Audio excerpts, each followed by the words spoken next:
Alhamdulillahilladzi badi'il hadi ila bayani mahya'ir rasyadi amadda arbaba nuha wa rasama samsal bayani fi suduril ulama. Asyhadu an la ilaha illallah wa asyhadu anna Muhammadan abduhu wa rasuluh. Allahumma salli ala sayyidina Muhammad wa ala alihi wa ashabihi ajma'in, amma ba'd. Alhamdulillah, kita bersyukur kehadirat Allah Subhanahu wa ta'ala atas berkah dan limpahan karunia yang Allah berikan kepada kita. Pada siang ini dipertemukan kembali kita di masjid yang sangat mulia, pada majelis yang mulia. Mudah-mudahan Allah jadikan kita sebagai hamba-hambanya yang takwa, dan kelak Allah masukkan kita semua ke dalam surganya. Amin ya rabbal alamin. Salawat beserta salam kita sampaikan kepada junjungan kita Nabi Muhammad sallallahu alaihi wasallam. Allahumma salli ala sayyidina Muhammad wa ala ali sayyidina Muhammad. Bapak Ibu jemaah salat zuhur yang mulia, pada kesempatan siang ini kita akan membincangkan tentang keberkahan yang Allah janjikan untuk orang-orang yang beriman dan bertakwa kepadanya.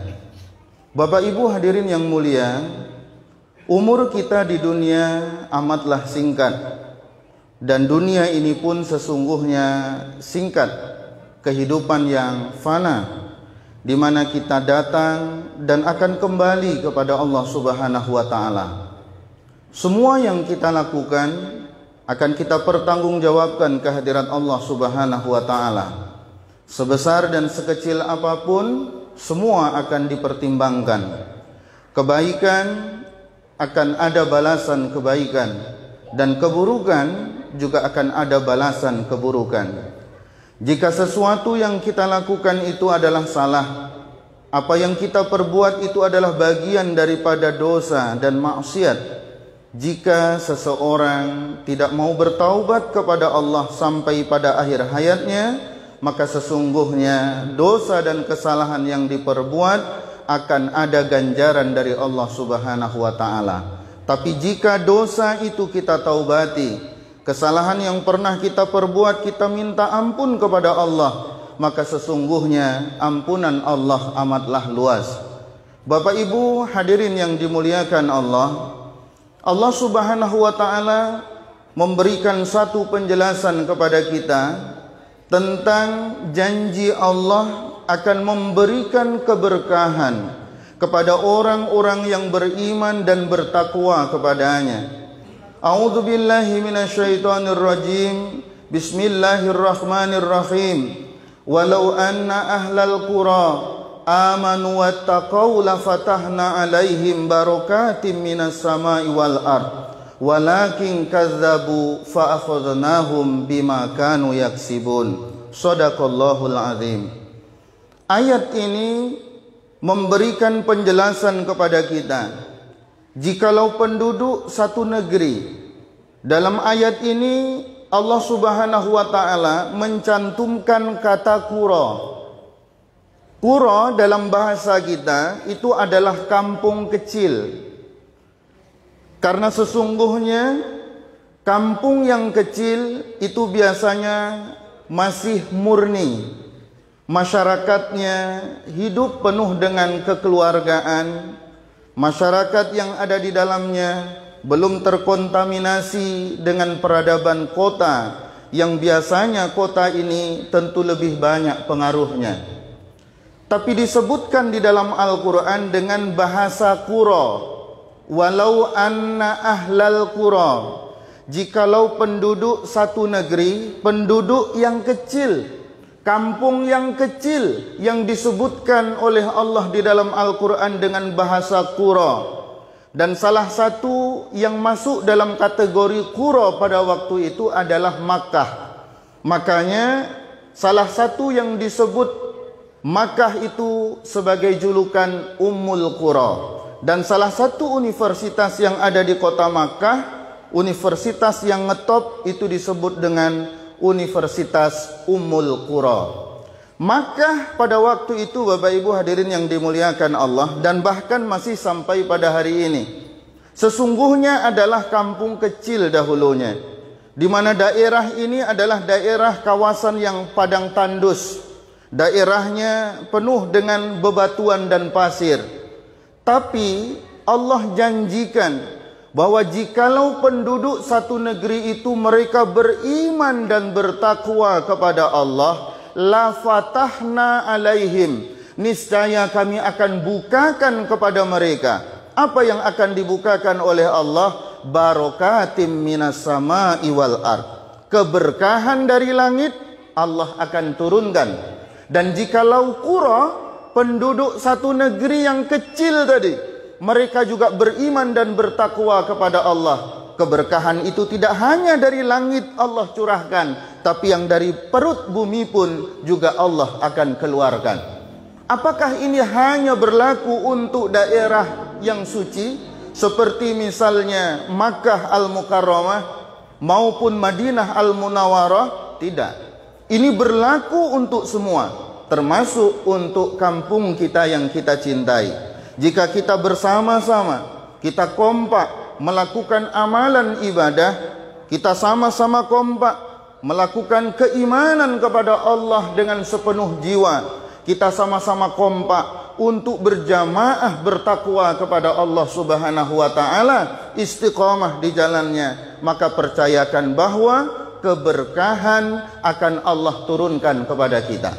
Bagaimana cara kita melakukan kekompakan, melakukan keimanan secara kolektif, melakukan amalan ibadah secara istiqamah? Tentu kita lakukan secara berjamaah bersama-sama. Masjid kita imarahkan, masjid kita ramaikan, solat berjamaah kita hadiri, pengajian-pengajian kita galakkan. Maka dengan adanya keimanan dan ketakwaan secara kompak, secara menyeluruh, pastikan bahwa keberkahan Allah akan Allah turunkan dari langit dan Allah keluarkan dari perut bumi.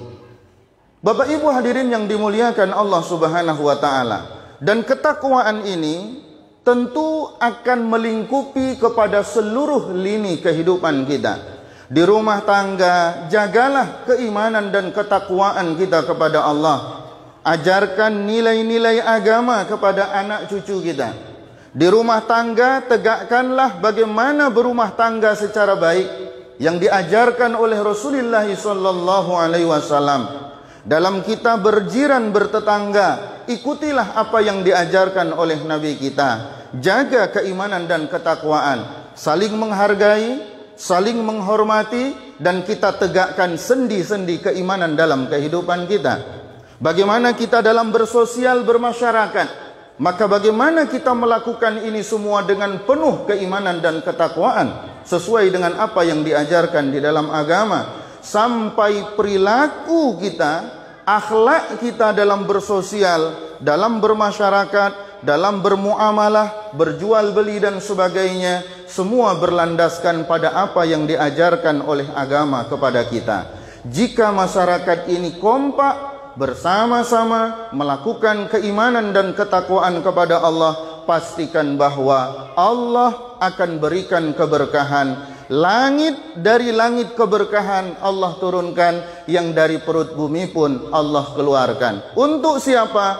Kampung yang melakukan ketakwaan dan keimanan kepada Allah secara kolektif, secara berkelompok, secara berjamaah. Tapi di akhir daripada ayat ini Allah mengingatkan kepada kita, walakin kadzabu fa akhadnahum bima kanu yaksibun. Akan tetapi jika penduduk satu negeri itu mereka mendustakan Allah, penduduk satu negeri itu mereka mendustakan ayat-ayatnya, mereka mendustakan para ulamanya, mereka mendustakan ajaran Allah Subhanahu wa taala ini, maka yakinkan bahwa Allah sebutkan pada akhir ayat ini, fa akhadnahum bima kanu yaksibun, maka kami akan ambil, Allah akan cabut apa-apa yang telah mereka usahakan. Manusia tak hanya sebulan dua bulan untuk mencari nafkah, ditabung, lalu kemudian dia belikan sesuatu. Ada orang yang membangun rumah itu dalam waktu puluhan bulan. Ada orang yang membangun rumah itu tahunan. Tapi ketika manusia itu ingkar kepada Allah, maksiat merajalela, lalu kemudian perintah Allah dia abaikan, percayakan bahwa Bapak Ibu hadirin yang dimuliakan Allah, Allah akan ambil apa yang telah diusahakan oleh manusia. Dalam waktu sekejap, maka kota bisa porak-poranda. Dalam waktu hitungan menit, maka daerah yang ramai bisa ludes. Dalam waktu sekejap, jika Allah menginginkan, maka akan terjadi musibah yang besar. Dan apa yang diusahakan manusia, maka habislah sia-sia. Kepada Allah kita berserah diri, kepadanya kita meminta. Mudah-mudahan kita semua dijadikan sebagai hambanya yang takwa, dimasukkan kita kelak ke dalam surganya, dan dosa serta maksiat yang pernah kita perbuat semoga dapat kita taubati segera sebelum ajal menjemput kita, dan kita tergolong sebagai hamba-hambanya yang mendapatkan ampunan dari Allah Subhanahu wa ta'ala. Subhanakallahumma wa bihamdika asyhadu an la ilaha illa anta astaghfiruka wa atubu ilaik. Assalamualaikum warahmatullahi wabarakatuh.